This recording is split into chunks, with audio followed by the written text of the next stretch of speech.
પણ ઉત્તાનપાદે કહ્યું, બાબા હું મારી સ્ત્રીને આગળ બોલી શકતો નથી. મારો એક મોટો પુત્ર હતો ધ્રુવ, એ જંગલની અંદર ગયો છે, પરમાત્માને પ્રસન્ન કરવા માટે ગયો છે. મારી એ પત્ની, એ મારી બીજી પત્ની છે સુરુચિ, એને કાઢી મૂક્યો.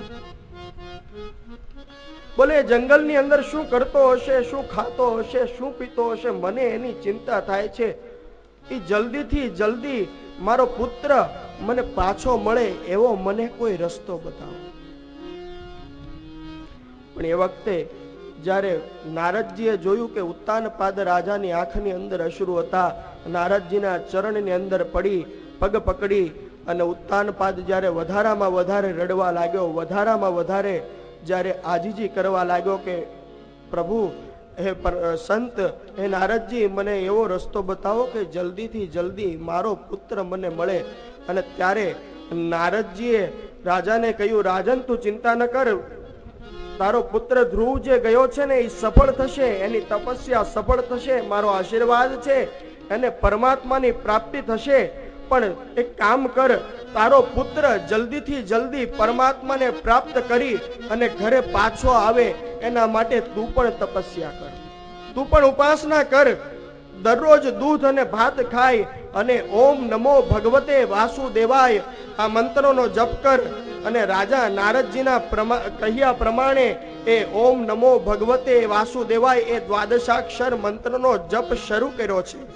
ઓમ નમો ભગવતે વાસુદેવાય, ઓમ નમો ભગવતે વાસુદેવાય, ઓમ નમો ભગવતે વાસુદેવાય, ઓમ નમો ભગવતે વાસુદેવાય, ઓમ નમો ભગવતે વાસુદેવાય, ઓમ નમો ભગવતે વાસુદેવાય, ઓમ નમો ભગવતે વાસુદેવાય, ઓમ નમો ભગવતે વાસુદેવાય. ઉત્તાનપાદ રાજા એ દ્વાદશાક્ષર મંત્રનો જપ કરે છે. અને અહીંયા આ બાજુ ધ્રુવજી નારદજીની આજ્ઞા પ્રમાણે કયા પ્રમાણે મધુવનની અંદર આવ્યા, એક વૃક્ષ જોયું, એ વૃક્ષની નીચે બેસી ગયા, એક આસન વાળ્યું, પદ્માસન વાળ્યું અને પદ્માસન વાળી ધ્યાન લગાવી અને ધ્યાનની અંદર એક જ શ્વાસે એ પરમાત્માના એ દ્વાદશાક્ષર મંત્રનો જપ કરવા લાગ્યા. ભગવાનનું ભજન કરે છે. સતત 3 દિવસ સુધી એક આસને બેઠા. 3 દિવસે ઉઠી અને કોઠા અને બોર ખાધા, તરત પાછા બેસી ગયા. સુખદેવજી રાજા પરીક્ષિતને કહે, રાજન, આ રીતે તપ કરતા કરતા, ભગવાનનું ભજન કરતા કરતા ધ્રુવજીએ 1 મહિનો પસાર કરી દીધો. 3 દિવસે ઊભું થવાનું, કોઠા અને બોર ખાવાના, પાણી પીવાનું અને ફરી પાછું એ પરમાત્માનું ભજન કરવા માટે બેસી જવાયું. પછી 3 દિવસ સુધી ઊભું નહીં થવાનું.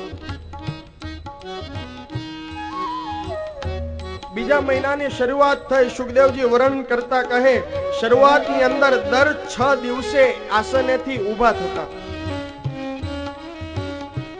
6 દિવસે ઊભા થાય, ઘાસ અને પાન ખાય, પાછા સ્નાન કરી અને બેસી જાય. આ રીતે ધ્રુવજીએ બીજો મહિનો પણ પસાર કર્યો. 3જો મહિનો આવ્યો. 3જા મહિનાની શરૂઆત થઈ. 9 દિવસ સુધી એક આસને ધ્રુવજી બેસી અને પરમાત્માના નામનો જપ શરૂ કર્યો છે. અને ઉઠી એક આસને 9 દિવસ સુધી બેઠા. પણ જ્યારે ઊભા થયા કંઈ પણ આરોગ્યું નહીં, ફક્ત જળપાન કર્યું છે. ખાલી જળ પી, જળપાન કરી એ 3જો મહિનો પસાર કર્યો. 4થા મહિનો આવ્યો. 4થા મહિનાની શરૂઆતમાં ધ્રુવજીએ નક્કી કર્યું, હવે 12 દિવસ સુધી મારે ઊભું નથી થવું. 12 દિવસ સુધી એક આસને બેઠા અને માત્ર વાયુનું જ ભક્ષણ કર્યું, પાણી પીવાનું પણ મૂકી દીધું. 4થો મહિનો પણ આ રીતે સાધના કરતા કરતા, પરમાત્માના નામનું ભજન કરતા કરતા નીકળી ગયો.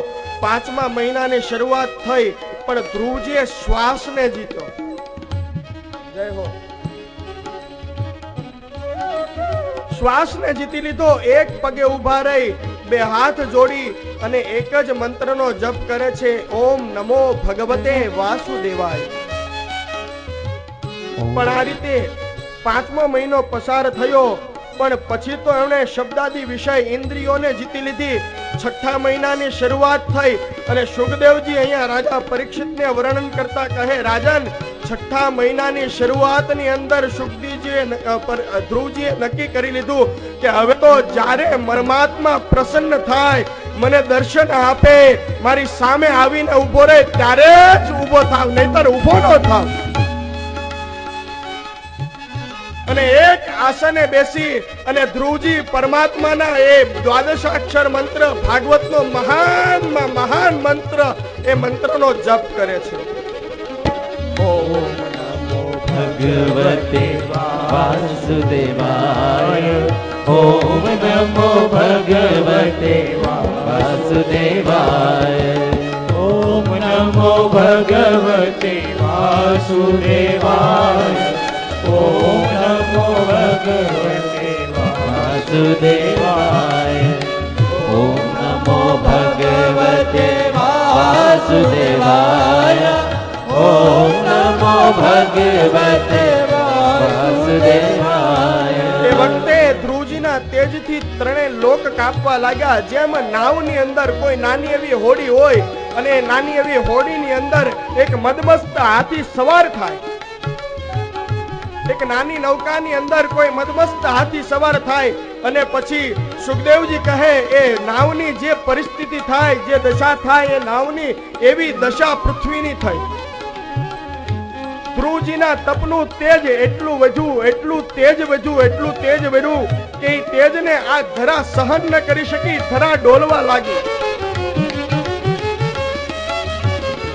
લોકપાલો ગભરાવા લાગ્યા, દેવતાઓ પણ ગભરાવા લાગ્યા, કારણ કે પૃથ્વીની ક્યાં વાત કરો, આકાશની અંદર સ્વર્ગ પણ ડોલતું હતું. અને એ વખતે દેવો બ્રહ્માજી પાસે ગયા, બ્રહ્માજીને કહ્યું, આ બધું શું થઈ રહ્યું? બોલે, અમારું સ્વર્ગ ડોલે, અમારું સ્વર્ગ કાપે છે. એ વખતે બ્રહ્માજીએ કહ્યું, આ ધ્રુવજીના તપનો પ્રભાવ છે. ધ્રુવજી પરમાત્માને પ્રાપ્ત કરવા માટે 5 વર્ષનો એ બાળક એ એક આસને બેસી જળપાન કર્યા વગર શ્વાસ પણ નથી લેતો, શ્વાસને પણ જીતી લીધો અને એક આસને બેસી અને તપ કરે છે. અને હવે તો તેના પ્રાણ પણ ખતરો છે. એ વખતે દેવોએ કહ્યું, મહારાજ તમે કઈ ઉપાય કરો, એવો કોઈ ઉપાય બતાવો જેથી કરી અને પરમાત્મા અમારું સ્વર્ગ ડોલતું બંધ થાય.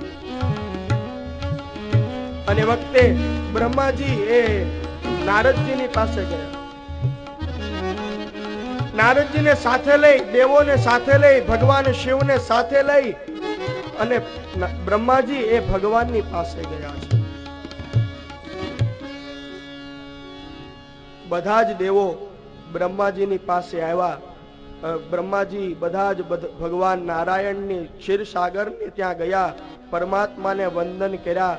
એ વખતે ભગવાને કહ્યું, પધારો, તમારું સ્વાગત છે, તમારા અહીંયા આવવાનું કારણ શું? એ વખતે દેવતાઓએ, બ્રહ્માજીએ 2 હાથ જોડીને કહ્યું, પરમાત્મા, એ 5 વર્ષનો બાળક ધ્રુવ 6 મહિનાથી એક આસને બેસી અને તમારા નામનો જપ કરે છે. એની એક જ ઈચ્છા છે કે મને પરમાત્માનું દર્શન થાય, મને પરમાત્માની પ્રાપ્તિ થાય. પરમાત્મા, હવે તમે એને દર્શન આપો.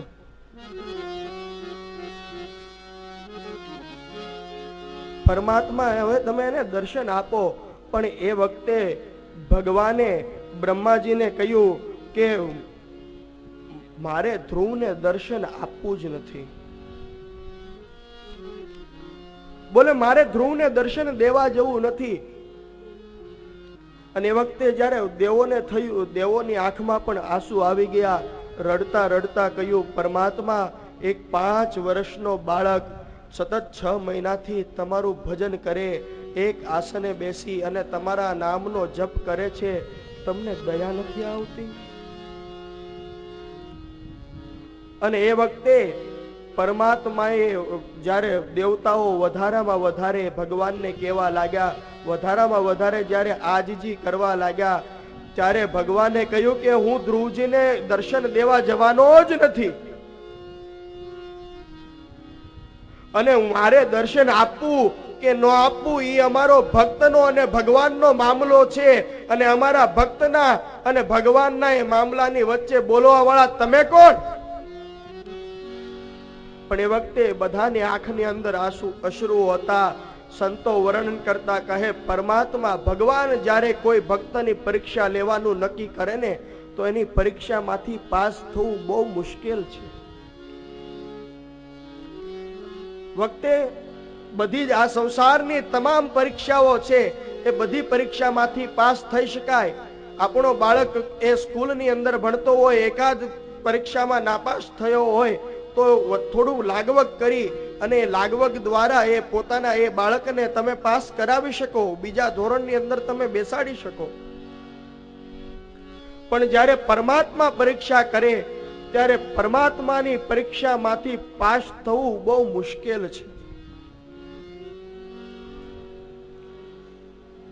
એ બિલખાના પાદરની અંદર શેઠ સગાળશા, સંઘાવતી રાણી, બંને જણાને એવો નિયમ કે રોજે કોઈ બ્રાહ્મણ આવે, કોઈ સાધુ આવે, કોઈ સંત આવે, કોઈ ગરીબ આવે, કોઈ અતિથિ આવે તો એને ભોજન કરાવવું, અને એને ભોજન કરાવ્યા બાદ જ પોતે ભોજન કરવું.